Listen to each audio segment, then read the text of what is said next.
In this video, I'll be going over the clinical fitting process for a knee disarticulation. Similarly to the AK fitting process, you'll first want to introduce yourself to the patient and test range of motion as well as muscle strength. You'll want to take your measurements for the socket as well, so you'll want to take the length and then the circumference, starting at the height of the pubic symphysis, the middle of the stump, and then the distal portion of the stump, as I'm doing here in the video. For some knee disarticulation cases, you can modify a BK socket, but in most cases, like the one shown here, you'll be modifying an AK socket. The length of the socket is relatively trivial as the shelf will be removed later. What you're looking for here is a tight fit that still allows the patient's stump to seat as close to the distal end of the socket as possible. Once you've selected a socket, you'll mark the anterior portion for a window by marking the width of the patient's knee on the socket. Now I did end up switching to an irregular socket, so here's the window marking. Then use the jigsaw to create the window flap by cutting along the proximal horizontal line as well as the two vertical lines. Use the heat gun on the uncut marking to make the socket more shapeable. Once that portion of the socket is properly heated, bend the flap outwards from the socket to open the window. Make sure to sand as well as deburr the opening before retrying the socket on the patient. Here, the socket is still too tight for the patient to seat as far as possible. In order to fix that, mark where the patient is experiencing tightness and pressure so that you have a guide for bubbling and widening the socket in order to better accommodate the patient's knee.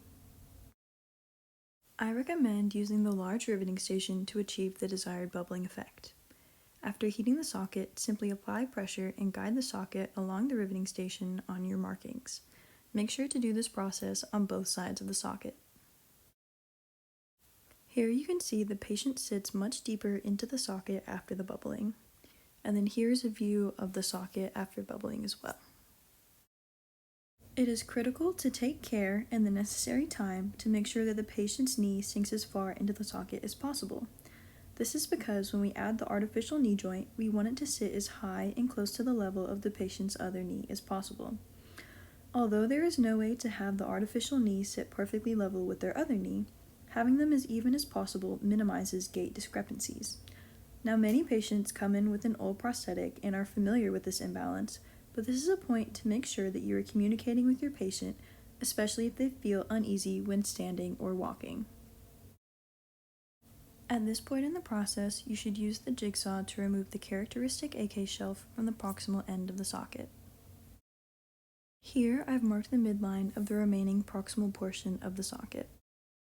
Cutting along this line provides a point where the patient can further cinch the socket to increase the tightness and security of the fit.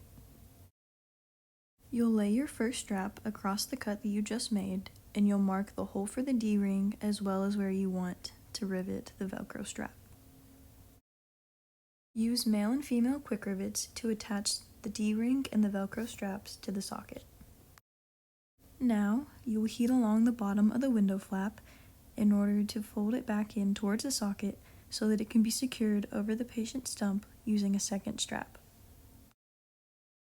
Attach a second strap in the middle of the socket using male and female quick rivets. Next, you will mark the alignment of the internal plate for the attachment of the knee joint similarly to how you would for an irregular AK. Then, attach the knee joint to the socket. Add a few pieces of foam to prevent any discomfort caused by the plate.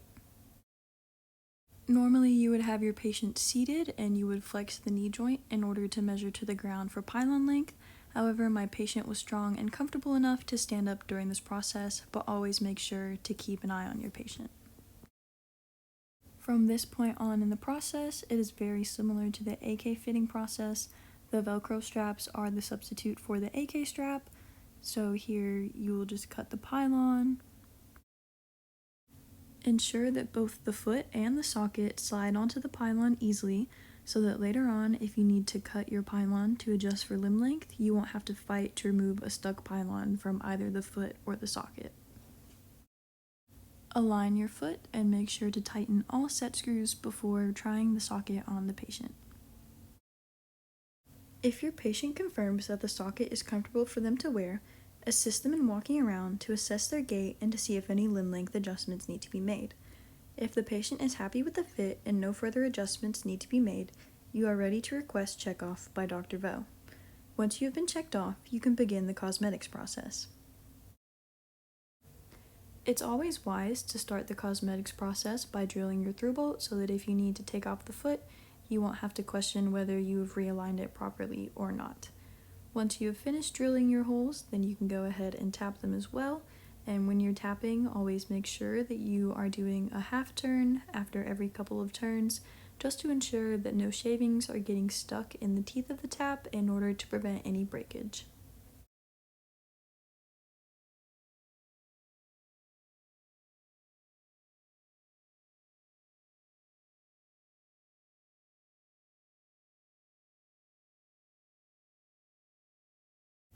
I always like to go ahead and through bolt my knee joint just to keep the right ends in the right places. Now don't forget to use Loctite to secure your through bolts as well. And then you're going to use your T-handle and tighten it down with that 15 degrees of torque. And then after that, you'll want to hit it with the impact driver just to make sure the bolt is as secure as possible. Now you'll also want to repeat that process for the set screws, so with the Loctite and the impact driver for those as well. Now I was a little heavy-handed with the Loctite here. You do only need about half a drop, just enough to coat the threads of the screws.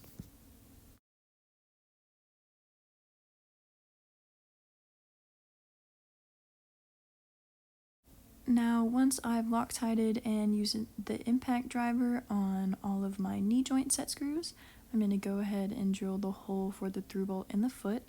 Now a tip here is to use your T-handle in order to hold the foot shell back and out of the way when you're drilling the hole for the through bolt. Once again, tap the hole for the through bolt. Next, you'll measure the 5 centimeters that can be cut off the bottom of the calf cosmetic. Next, you'll hold your calf muscle up to your socket. You'll flex the knee joint as much as possible, and then you'll need to mark how far down the back of the calf muscle needs to be cut in order to provide your patient with a full range of motion. I like to take that marking and then sketch out the curvature along the entire calf muscle, but there are some people who simply like to use that mark as a guide and they just follow the curvature of the muscle with the blade, so whichever you're comfortable with is fine. I just like to have a clear drawn line to follow. Once your calf muscle is cut to the appropriate height, then you can go ahead and slip it and your gray PVC ring onto your pylon. Then you can reattach your foot to the pylon and go ahead and secure it with the through bolt and all of the set screws as well. Don't forget your Loctite and the impact driver. Use the heat gun to shrink the PVC ring to the calf muscle and the foot shell. Use super glue also to attach the PVC ring to the calf muscle and the foot shell just to provide an extra level of security. Then you will go ahead and caulk the attachment points between the PVC ring and the calf muscle and the foot shell, and this will just help to prevent any water from leaking into the foot shell. When attaching the caulk, I find it easiest to use a piece of foam in order to apply it, because you can also use that piece of foam to wipe off any excess caulk and then apply that in other places. So it helps reduce the waste of the caulk, and you also keep your fingers relatively clean. Now some people prefer to use a glove and just wipe it with their finger. Either method works. Once you have applied caulk to both ends of the rings, don't forget to clean up your workstation, and also make sure that you are cleaning up after yourself in between steps.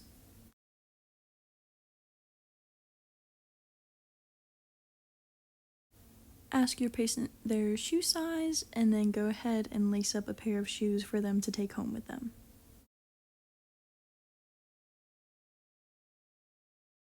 Present the finished product to your patient with a smile, and you're done.